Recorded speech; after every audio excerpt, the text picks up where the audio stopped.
Hi, good afternoon, everyone, and thank you for attending this third UREDOS webinar about accreditation of individual monitoring service. This webinar is organized through UREDOS, and UREDOS is an association about radiation dosimetry. Its activities is to promote scientific and technical research and development in the field of ionizing radiation, and it's a network that is growing years after years. Now it reaches more than 70 European institutions and more than 650 scientists contributing to all its missions. UREDOS activities consist in coordinating 8 very active working groups, organizing also intercomparison exercises and benchmark studies, and it also organizes scientific meetings and training activities. One key meeting is the annual meeting held at the beginning of each year. And now there is the webinar series that started a few months ago. 2 webinars were already held in the last months, and today is the third one, organized by the Working Group 2 about harmonization of individual monitoring, and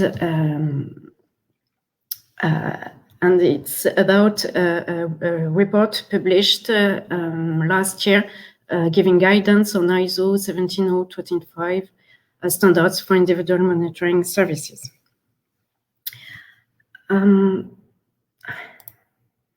Before leaving the floor to the 3 presenters, I will make a short introduction giving the Working Group 2's activities. But first, before going any further, please note that you can ask all your questions on the QA part in the right of your screen whenever you want during the webinar, so feel free to write your questions. They will be discussed at the end of each presentations. And if needed, if some questions came up after the webinars, please feel free to contact me using the email address written on the screen. Also, the webinar is actually recorded, so the recording will be available soon on the UREDOS webpage. Okay. So just a few words about Working Group 2 activities. This working group is actually composed of 40 full members and many more associated members. I'm currently the chair. I forgot to introduce myself. I'm Marianne Chevalier from IRS in France, and so I'm the very new chair, replacing Phil Giffen. Raoul Martin Garcia is the secretary, and the motivation of this working group is to foster harmonization of individual monitoring in Europe.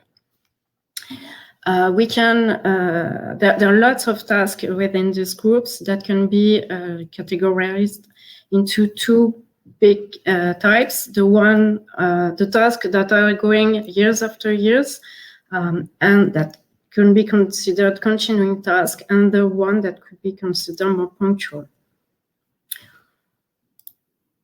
One key action and continuing task is the self-sustaining intercomparison exercises that are very helpful to assist individual monitoring services to improve the quality of their results and to assist them with harmonizations. The one actually in progress is the 2012 body photon intercomparison, and 2 new the next 2 will be in 2022 for whole-body photons, and neutrons. There are also two other continuing tasks. The training course, the audience is the IMS staff, and it's based on the RP 160 document. The next one is forecast in 2022.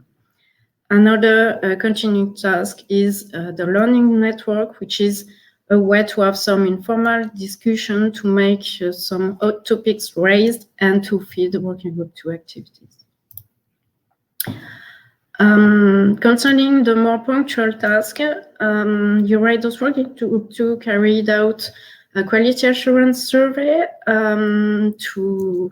surveys for quality assurance, for harmonizations, and also to inform ISO documents. There is a new task, more research task about neutron dosimetry and dedicated to improve quality of the generic materials. Last but not least, the guidance recommendations. Working Group 2 is elaborating lots of documents giving recommendations. There are two under elaborations, one about information technology in dosimetry, and one about the staff of what are the recommendations for the training of IMS task. Two documents were elaborated inside with all the EURADOS working groups, one about the COVID business continuity and also one to be published on new operational quantities. And one report was published last year giving general guidance on ISO 17025 standards for individual monitoring services. That's today's topic of today's webinar, sorry. So I won't go into details. The presenter will do this much better than I. But before leaving the floor to Biljana, I'd like to mention that all EURADOS activities and thus Working Group 2 activities are announced through the EURADOS newsletter and also on the EURADOS social media. So have a look on them to be aware of what's going on and to have the different announcements. So now let's go to the first presentation. The presentation will be done by Biljana Petrovic. So let me introduce her. She received her diploma in physics at the Faculty of Natural Science and Math at the University of Banja Luka. In 2010, she joined Radiation Protection Center of PHRS, where her main activity is, but not limited to external dosimetry. And she runs the service, which is one of the 3 technical services in the country. This service is accredited according ISO 17025 5 years ago, and it's the first accredited service in Bosnia and Herzegovina. And she joined EURADOS 5 years ago as Working Group 2 member. So, Biljana, I leave you the floor. Thank you, Marianne, for this introduction. I hope you'll hear me and see me. Today, I will be talking about the EURADOS report, which was issued last year, and it's the guidance on accreditation according to ISO 17025 standard for individual monitoring services. Before I start talking about this document, what I'd like to do is to remind all of us what is the motivation of individual monitoring services for accreditation according to this standard. So for most of us, it's national legislation actually that force us to do the accreditation in order to be approved in our respective countries. Then also for some dosimetry services, it's a proof of competence. It is also a reason to attract the clients, and It's also fancy to say that you're accredited. When I say fancy, I support this by when you're Googling any dosimetry service worldwide, you will just find this accreditation is very important advertising point. So, and very often you find that advertising point that accreditation is equal to reliable accuracy. So for this reason, we actually think that it is important to talk about accreditation according to this standard. And moreover, in 2017, the new version of this standard has been released. So in 2018, at the annual meeting of Eurodos, there was formed a task group with the idea to make a guidance according to this standard for individual monitoring services. So the task group has been composed, but it was a very mixed task group. And it was consist of very newly accredited members from individual monitoring services. They were there to point out the problems they were facing during their accreditation, but also they were there to raise as many questions they had. Also, in the other side, there were experienced members from individual monitoring services, accredited, experienced also in accreditation, some of them being also the ISO 17225 auditors. They were there to provide solutions based on their experience. We also included the quality managers from the institutions they were involved in this task group. And at the end, the aim was to produce the Eurodos report to produce a guidance that in the form of Eurodos report. So as said, the Eurodos report has been published last year, and in a form of, and it was the guidance, and the people you see under are actually the responsible for this report. This report is freely downloadable from Eurodos site, so I invite you, if you haven't done so, please go and visit Eurodos website and download it. For the structure of this document, we elaborated each requirement from the standard. So each requirement has been divided in 6 sections. We tried to identify, in the first section, we tried to identify main changes between the old and new version of the standard. In the second section, we tried to give suggestions on how to interpret each requirement, and the next section was the same, but just about the implementation of this requirement. So the fourth section, we try to give example from accredited laboratories on how we have implemented the requirement, and this part also included annexes. And annexes were various forms of various documents, tables, and lists that could be helpful during the preparation process. So the next section was to suggest possible auditors' question and evidence of compliance that could be useful, but for the individual monitoring services, but also for the auditors. And the last section was to make cross-reference between different requirements. Even though when stating like this, each section individually, it seems a bit complicated, but if you go and check the document, it is very simply formed in the table. I don't know how possible it is to see this. I made it blurry on purpose just so you go and download the document. But the point is that it is very simple table and very user-friendly. What we tried with this report is to be guide on interpretation of the requirements from the standard for the individual monitoring services. We also tried to make it useful for the auditors, but at no time we tried to make this report as a replacement for the auditor's opinion. So regardless of this report, and individual monitoring services and auditors are free to do differently. When we started to work on this document, the basis for this report was the new standard. And we covered all requirements starting from impartiality and ending up with the management reviews. And all requirements have been assessed, taking into account all these sections, all these six sections that I have already mentioned. If I can say that it has bad sides, it could be that it has 114 pages.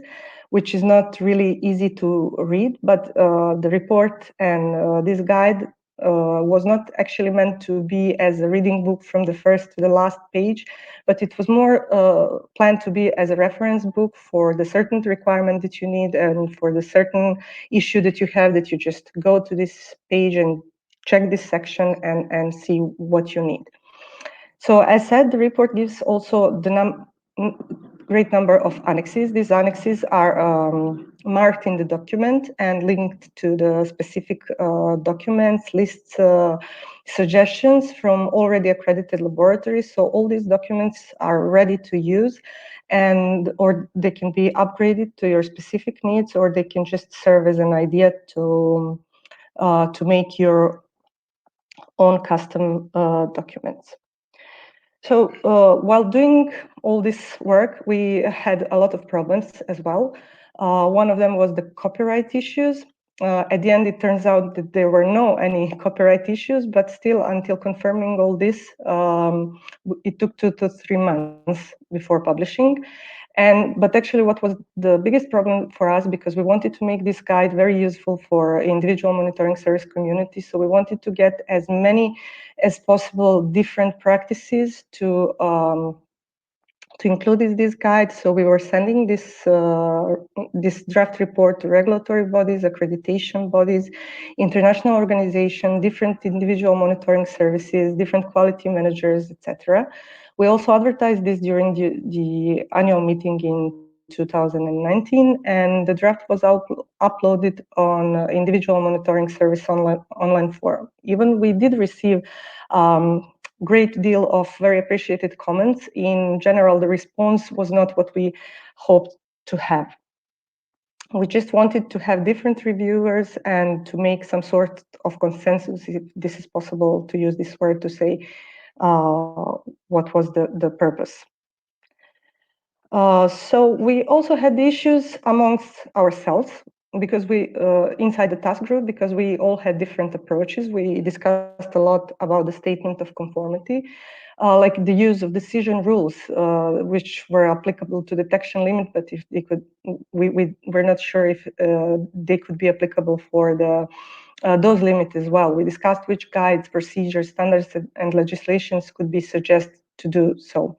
Also, the risk assessment, which was also something new in this new standard, we were actually discussing very much if we could give the examples of risks, of pain risks of individual monitoring services. At the end, the only thing we could do, we could just make a list of possible risks, because at the end, high-level risk for my service, such as failure of equipment, does not mean that it should be high-level risk for some other service that has 2 or more readers.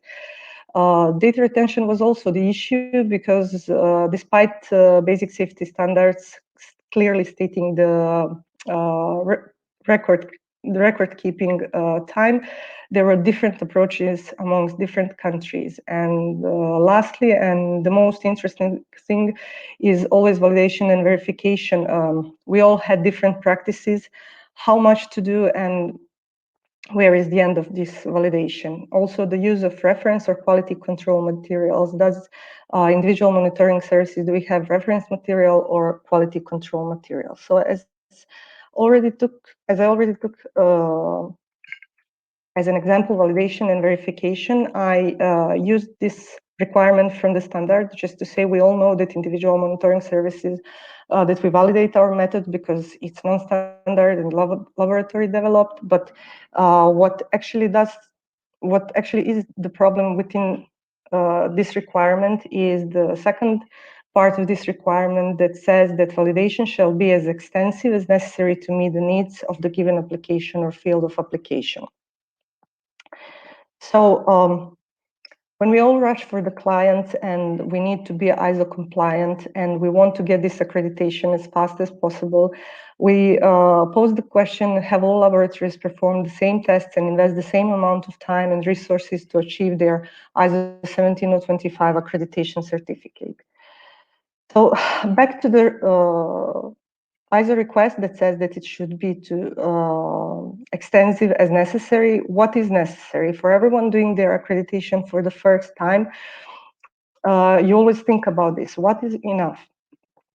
And then you probably try to contact your colleagues who are already accredited and ask them what is the amount of the test that should be done for your accreditation. And the funny thing is that everybody is about to give different answer, because it is true, because every service has different type of clients, has different regulations, national regulations, etc. So what we were thinking, is there the minimum of necessary for everyone, or is it possible to give one solution for everyone? And this is basically how we formed inside of our report. As you can see, it's the table that I already showed, and you can see here all the structure for this requirement, which is selection, verification, and validation of methods. So in the first section, we just indicated if there is any substantial difference between old and new standard. And in this part, where we need to suggest on how to interpret and implement the requirement, we basically explained the main difference between verification report and validation report, because we thought that this is important, because verification is mentioned here as a requirement, because in the old version, it was just validation of methods. So we explained this, and we stated that, we gave the suggestion on how to implement the requirement. So for the implementation of requirement, we wanted to give some minimum, but based on the response that we have got from other reviewers, that we just outlined some basic ones, but of course we had to paraphrase the standard and to say that the validation should be to the extent necessary as it is stated in the standard, but the cost, risks, and technical possibilities should be taken into account. And we also said that some of the performance characteristics that could be included, but not limited to. So we put linearity, detection limit, uncertainty of the results, etc. So we didn't say this is the minimum, but we at least name them as a basic performance characteristic of the method. So in the next section, we actually gave the examples from accredited laboratories, where you can see that here we have underlined Annex H, and in this Annex H, we basically gave the list of all the documents and standards that could be useful during your accreditation process. For the next section, we also included the questions that are the most common questions during the audit for individual monitoring service, and tried to give the evidence of compliance for this question. And the last is the cross-reference with other requirements. Of course, you have to you have to comply also to the personnel, because the personnel is doing the measurements, equipment is measuring, you have to have your equipment calibrated, so for the metrological traceability, etc. So at the end, even though it is a general thought that the accreditation is a proof of uniformity between individual monitoring services, experience has demonstrated that conforming to this standard does not indicate that all individual monitoring services operate in the same way. So different requirements can be interpreted in several approaches and still can be compliant with the requirements of the standard. This, of course, depends on the setup of individual monitoring services and the auditor's custom-made assessment. So at the end, I want to point out again that the report is not an obligatory document. For example, the auditor questions are not binding for any accreditation body. So it is impossible to give one solution for all individual monitoring services. As said, there are different national requirements, different size of the service, different types of the clients, but minimum could be defined, as we saw in the requirement 7221 from the example. The document is being general. We did not make the cookbook on how to do that, because there is no unique way, but the attempt was to give guidance and not to resolving specific problems. And we thought that this document could be useful for the harmonization of accreditation of individual monitoring services. So that would be all from me. And as far as I know, Babs will pull the launch in a minute. And we would like just to know if any of you have been downloaded this report. If you work in individual monitoring services and if you have downloaded, if you have downloaded but never used it, and if you have not downloaded at all. And if you wish to download, please go and visit the website. Thank you.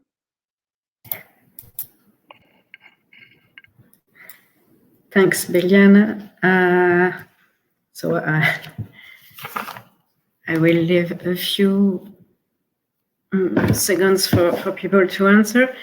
There is actually one question from Cameron Lawrence. He's asking, where can I get access to a copy of the draft sent out for comment that was mentioned? Draft from the copy that was sent for the comments, we sent it by email.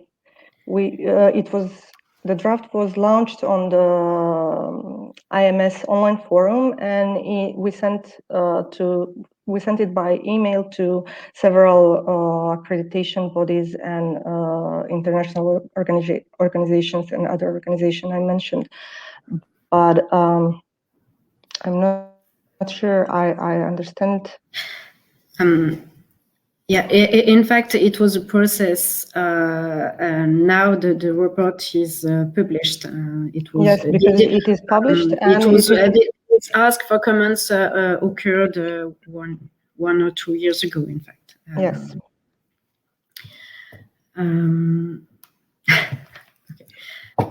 Elena answers that the draft was sent in 2019.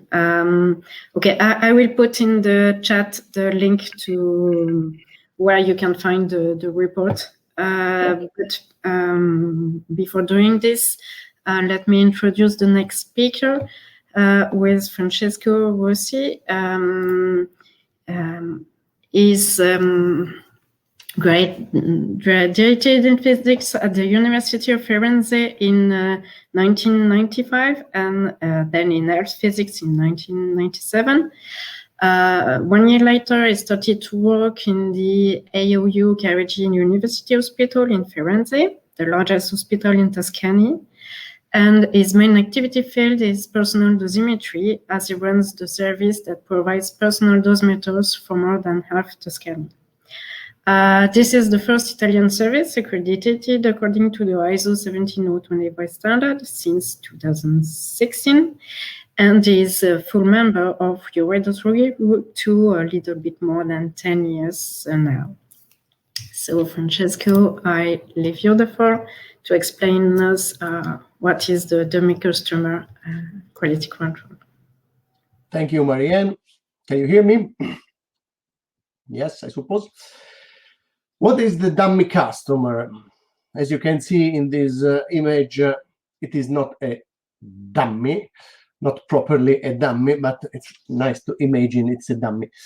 It is a test, and I will show you how it can work.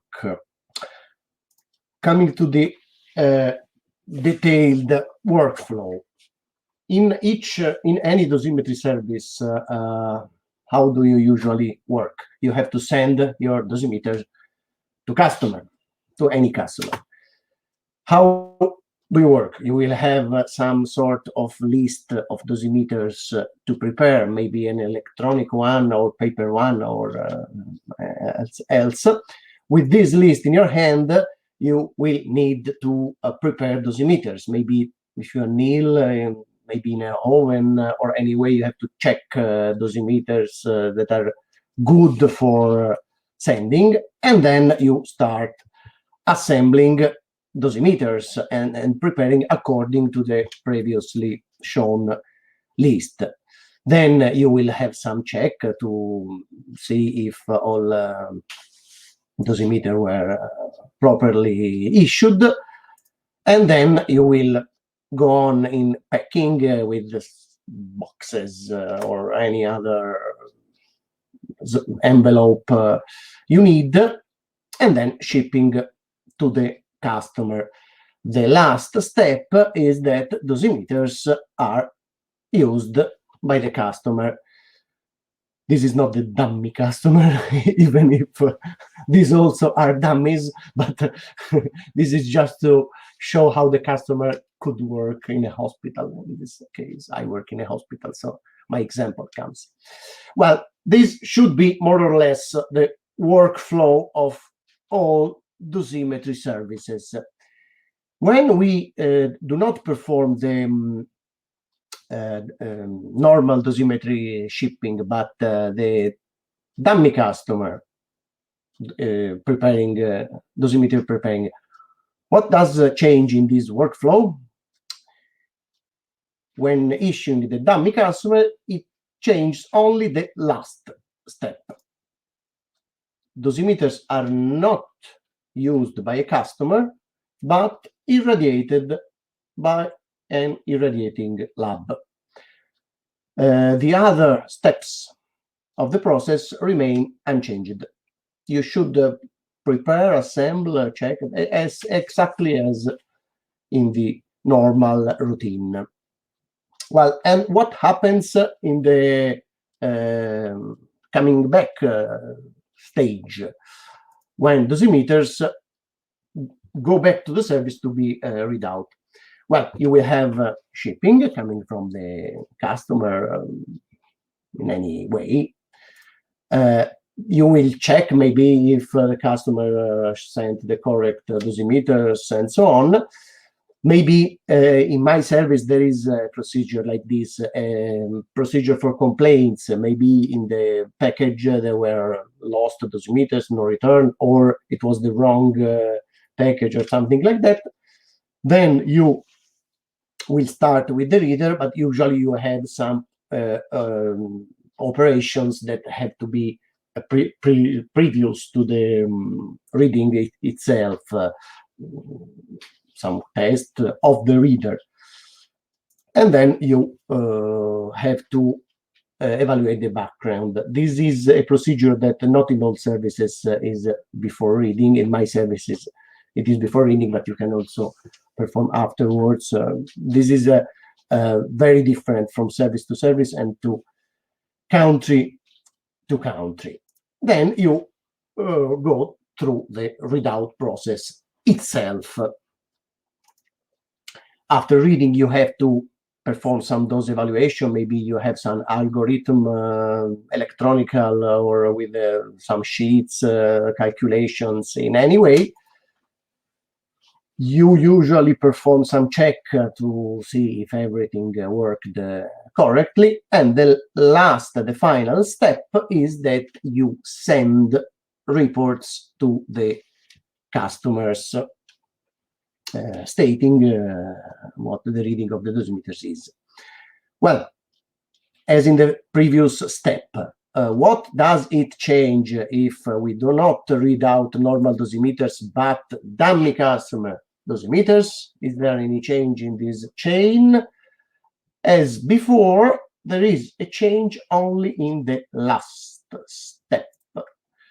You don't send any report to the customer because it is a dummy customer, but you just verify with the certificate provided from the irradiation lab if the readout of the dosimeter was the correct one. As before, everything else has to be performed in the same way.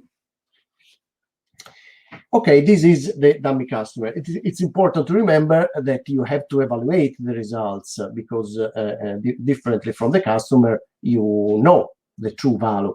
So you have to state in advance your tolerance limits, and tolerance has to be related to your uncertainty, and only after you have to process dosimeters.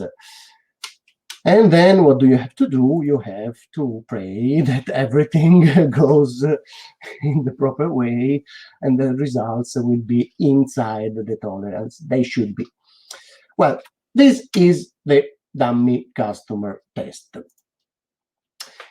You can set it up either as a blind test or not. What does it mean, blind test for dummy customer? This is the dummy, this is the blind dummy, but obviously it is not intended to be a blind dummy.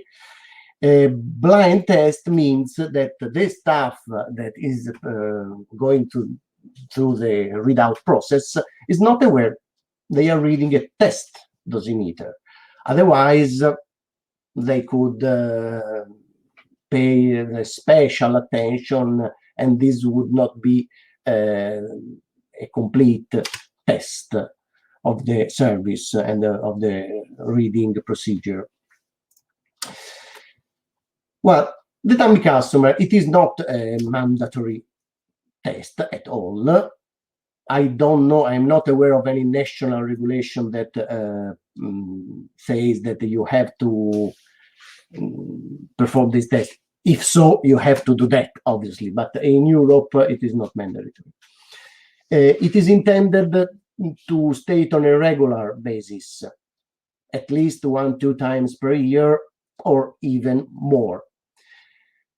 This is the reason why we chosen together to put this test inside this webinar, because this is a typical example of a possible quality control. What does it mean? Do you need the dummy customer test to read dosimeters? No, you don't need. You could read the dosimeter properly even without this test. But if you perform this test, you can be more confident to do this properly, in the correct way. Quality control is intended to be something to give, to improve that, to be confident of what you are doing. And this is how quality control is defined, is a part of a quality management focused on fulfilling quality requirements. If you say you are reading dosimeter in some way, you have to be sure that everything is working fine. And this is the reason it is so important also for us in the context of fulfilling requirements of ISO 17025 standards. This slide comes directly from my own experience, advantages and disadvantages of the dummy customer test. The advantages is a very powerful QC tool, because if you perform it as it was said before, you don't need, you really control everything, and it is simple. You just have to add one or more than one dosimeters to the dosimeters you regularly issue. So it's not expensive, not so expensive, not so time consuming, and it is a quality control for the whole procedure, not only for the reading procedure. Disadvantages and contras: you must pay. I have no irradiation lab in my institution. I am a dosimetry service inside the hospital, and I have to use irradiation labs outside from other institutions. So you must pay for that.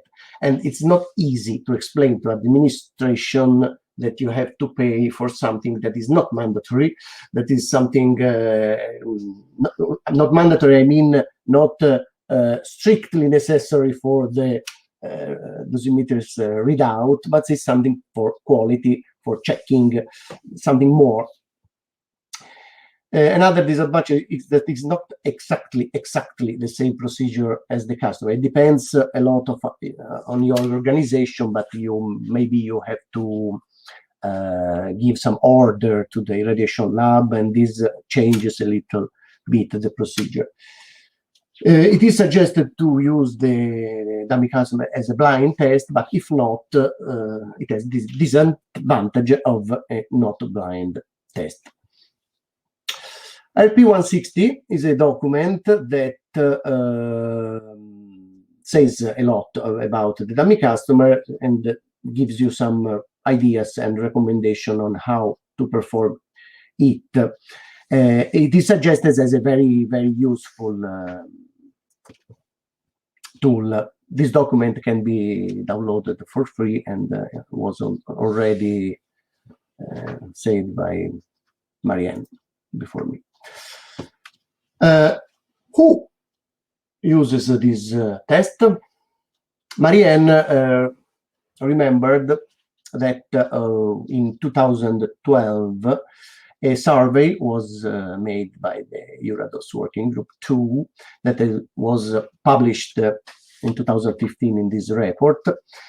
And one of the questions were asked to the services is if they were used to go through a dummy customer test. And these were the answers. 14% of the services at that time, it's somewhat old, performed these tests.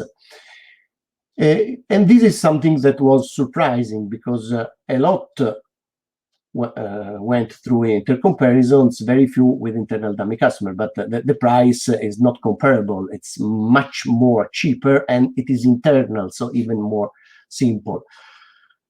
But at that time, I was not performing the dummy customer test, so I am one service that hopefully increases this 14%.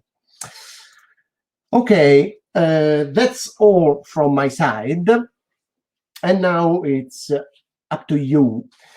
We are going to ask you about your experience. So as before, a poll will appear on your screen asking this question. Do you routinely use the dummy customer in your dosimetry service? You could, people who are now listening to me, it's quite interesting to see I am looking at the screen and a lot of people is in front of me, could not come from a dosimetry service. In this case, you choose I am not from IMS. If you work in a IMS, you have to choose if you use or not the dummy customer, and if so, if routinely or not routinely. Not routinely, I mean only once, just maybe starting the services or something like that. Not on a regular basis. Okay, the poll should appear. You can answer.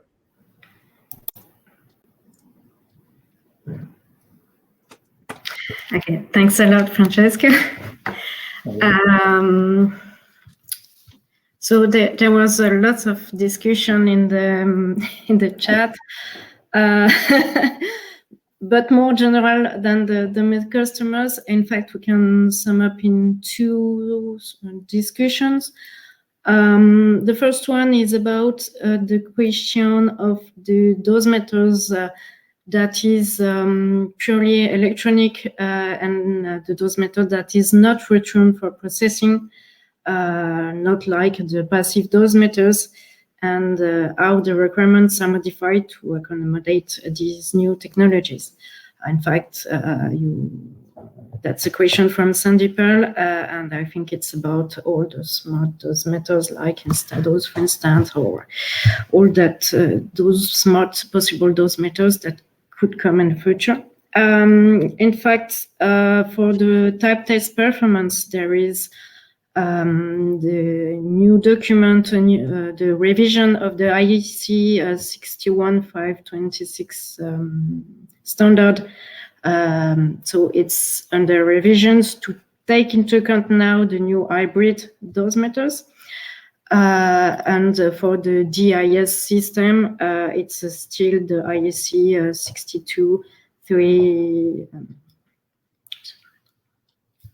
387 document. But that is for type test. There is still the 17025 standard for the accreditation of the lab. There is not yet any Eurados recommendations, but that's that's something that we are watching, and we would like to do something in the future, because all these new dosimeters change completely the philosophy from the way we do mainly the dosimetry using passive dosimeters. So there might be in the future some recommendation about this. Second question is from Imatuken Jamal. Let me find about the who give the final compliance document to, I think, the 17025 standard. I think I've understood well the question. In fact, that is the accreditation body in your national, in your country, that give you the compliance certificate. Francesco, please correct me. Yeah. And the approval of your dosimetry system is given by the regulatory body, and should comply to regulatory requirements. So in some countries, the accreditation is a requirement, and some countries do not ask for this. So it's completely dependent on the national regulation. Now, we can switch. Yes, we are running over time. So let's introduce the next speaker. Thank you. Thanks a lot, Francesca.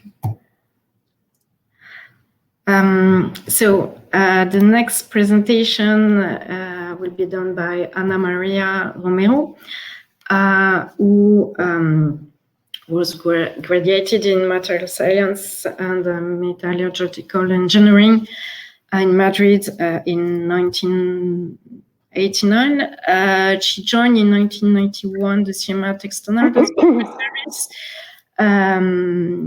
to study properties of thermoluminescent materials and its practical application to personal and environmental dosimetry of external radiation.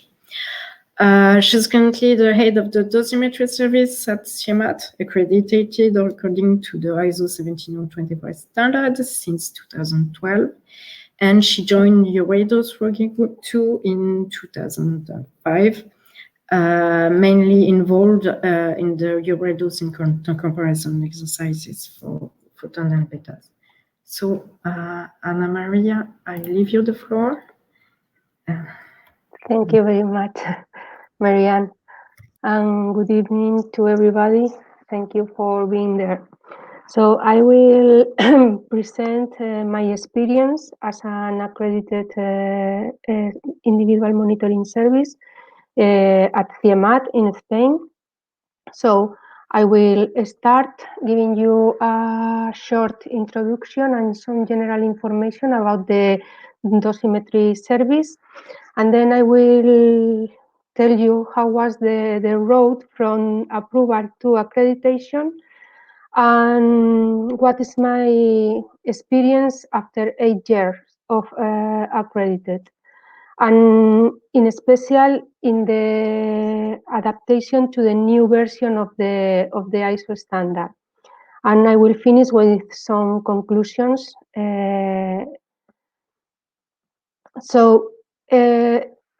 In 2008, CIEMAT Individual Monitoring Service started to implement a quality management system in order to gain accreditation according to the ISO standard 17025. At that moment, we decided CIEMAT Individual Monitoring Service consists of 2 approved dosimetry services, one for monitoring the external exposures and one for monitoring internal exposures. And it also has 4 laboratories associated, one for environmental dosimetry, one for personal dosimetry, and the other for bioassay assessments, and for whole body counter. So in real, there was 2 approved services with 4 laboratories, and we decided to go for accreditation altogether. So that's why probably you will see that we spend more time than usual in accreditation. So the CIEMAT the CIEMAT individual monitoring services is what I told you. So here you can see in the scheme that the quality management applies to all the services and laboratories, but I will center in the external dosimetry service, and in particular in the personal dosimetry laboratory. So the individual monitoring service at CIEMAT, our first dose records come from 1959 for people who worked in the former energy nuclear section that then became to CIEMAT. And in 1984, we got the regulatory body approval for film dosimetry.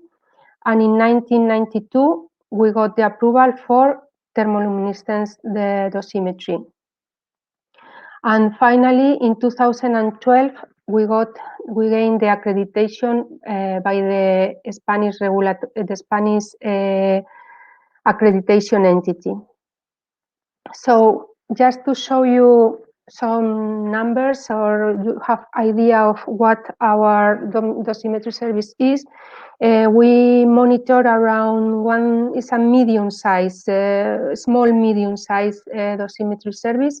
We monitor about 1,000 of exposed workers with whole bodies dosimeters, and around 140 with extremity dosimeters. All of them are monitored monthly, and most of our customers come from the field of the research. That is mainly because we perform the dosimetry of the CIEMAT exposed workers. That is our research center.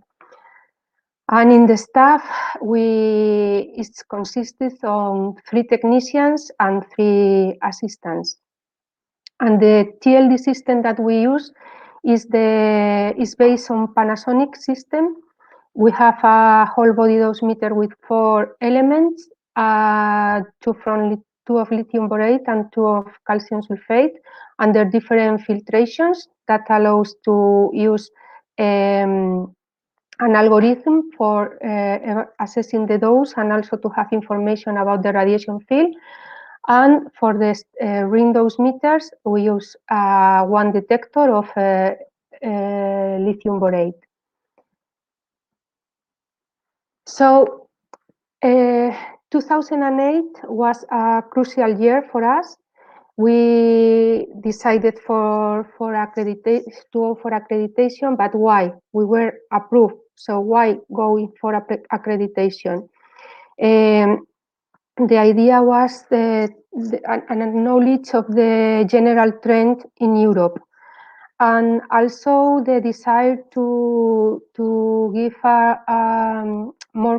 even more confidence in our results, not only to customers but also to regulators. And also some of the trend was that some of the customers ask for accreditation.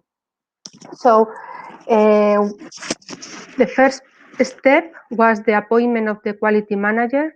That is very important figure in accredited dosimetry service. Finally, the system start to grow, and there has to be someone to looking for everything continues in the right way. So we appointed a quality manager, but we also formed a quality group with monthly following meetings in order to put tasks and then to control if the tasks have been done. We also was important to define the scope of the accreditation. So we decided to go for assessment of HP10 and HP 0.07 with whole body and extremity dosimeters.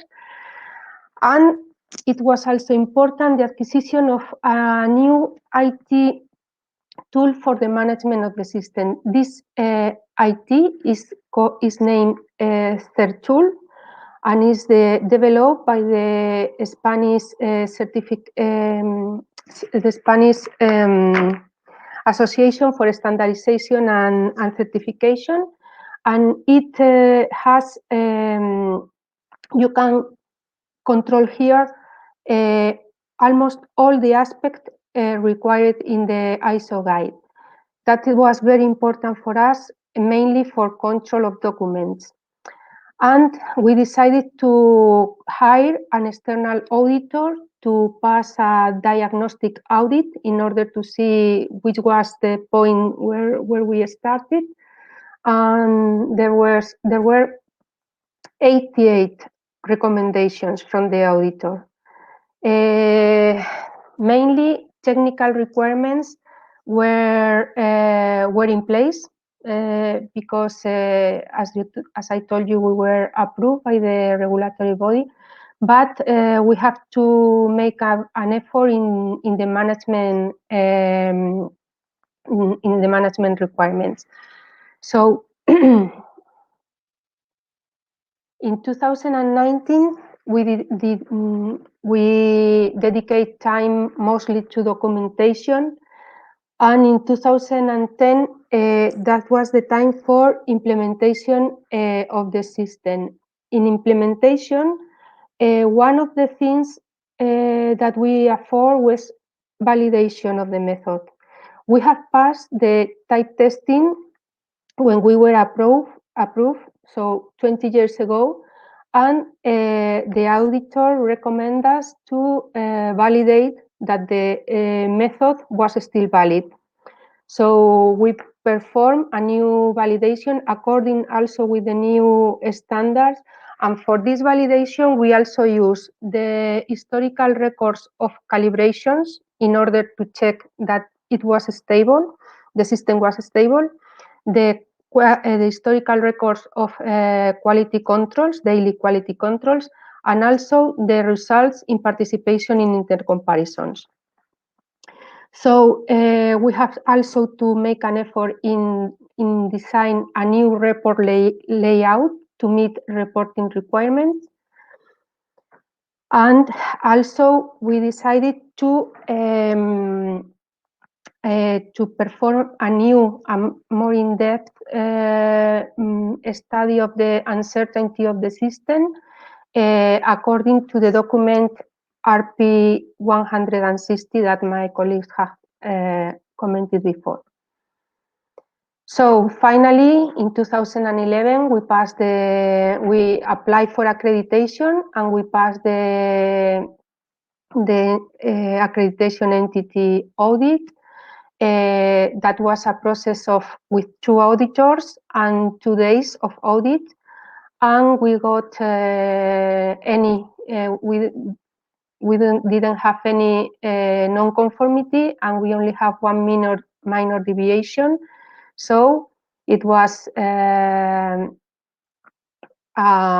finally we got the accreditation certificate. All of us were very happy. At that time, we didn't know that we haven't finished. We have just started because the process continues and continues. So after 8 years of, in summary, the aspects that require more effort were what I mentioned. It was for example, the control of documents and records. We have some records, but now with the accreditation, all the records has to be validated, protected, and signed, including Excel files. So we have to perform a lot of effort in that things. Also, to monitoring non-conformities, corrective and preventive action. That was something that we didn't do with the approval. I mean, we did it, but not so systematic.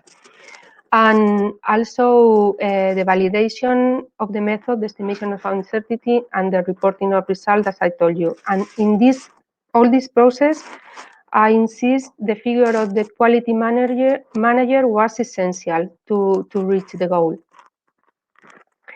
So after 8 years, what we have? We have passed, we have a lot of documentation.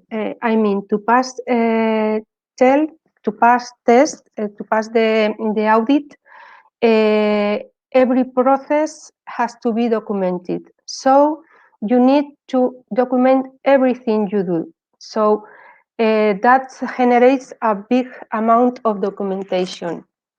And for example, when we were only approved, we have 8 procedures and 5 technical instructions. Now we have 23 procedures and more than 100 types of records. So, but the quality management facilitates the reviewing, the updating. At the end, it's hard to have everything documented, but it's good to have it because you always know what happened before. And I think the process have improved the operation of the laboratories. And also, you have to pay for accreditation. In our case, is around 2% of the incomes. And one of the important things is the audits. You are continuously passing audits. You have to pass every year the internal audit, the external audit. Every 4 years, in our case, the reassessment audit. So you have to be checked. You have to check every continuously that you are doing everything well, and you need to have all the team involved. That is also essential to have all the team involved.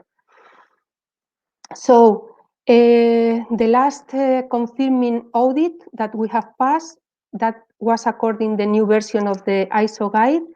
To pass this, the greatest efforts were review of documentation and to implement the new requirements. For example, the methodology to ensure impartiality and minimize the risk to impartiality.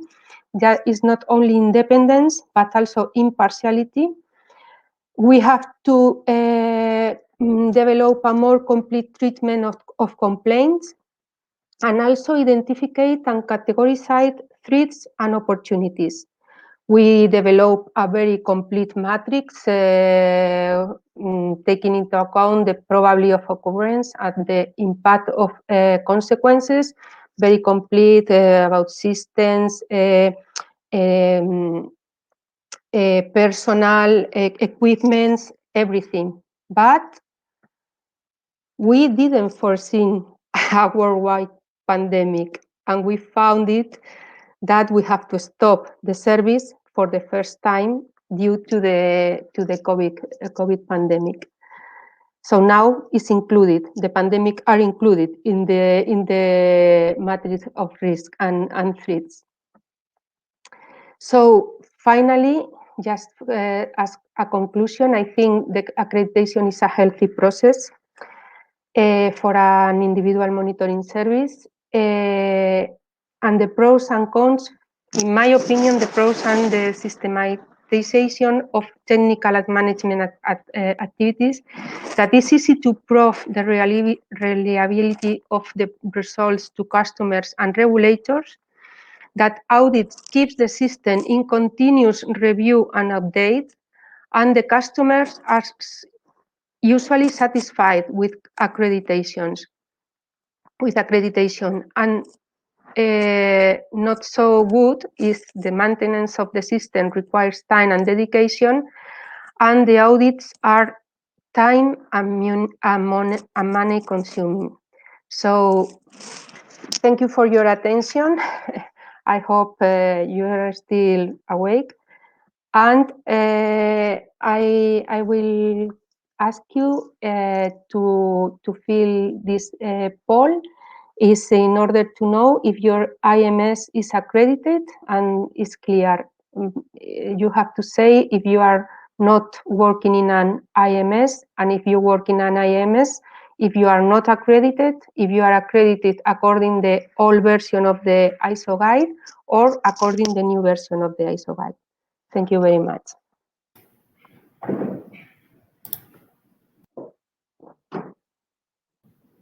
Thank you a lot, Ana Maria, for this presentation.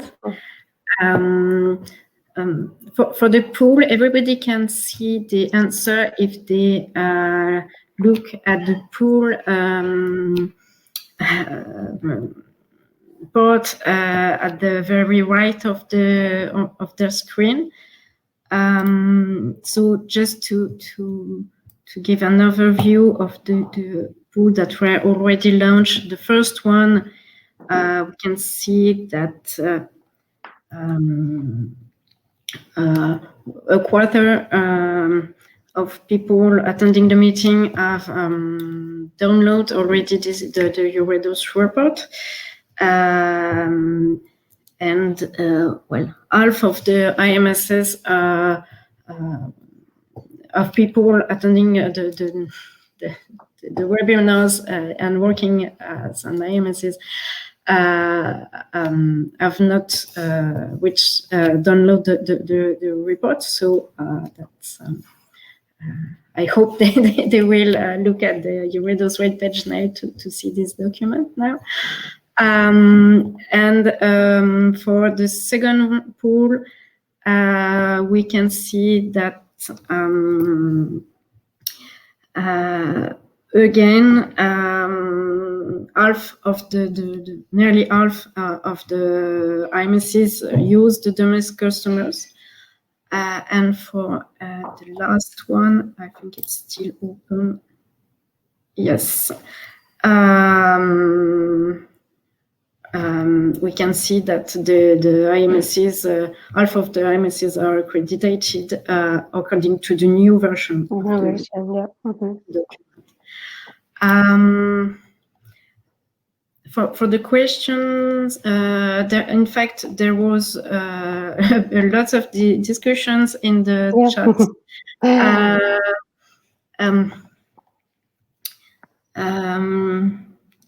There is one for you, Ana Maria. How do you deal with continuous education of the personnel of the service? Yes, that's important. We try to we develop a plan for training every year that is reviewed in the management revision. Is approved in the management revision, and we try that all the staff has any kind of training course at least once a year. I mean, we have to review in our procedures. We have to review the qualification and the training every 4 years.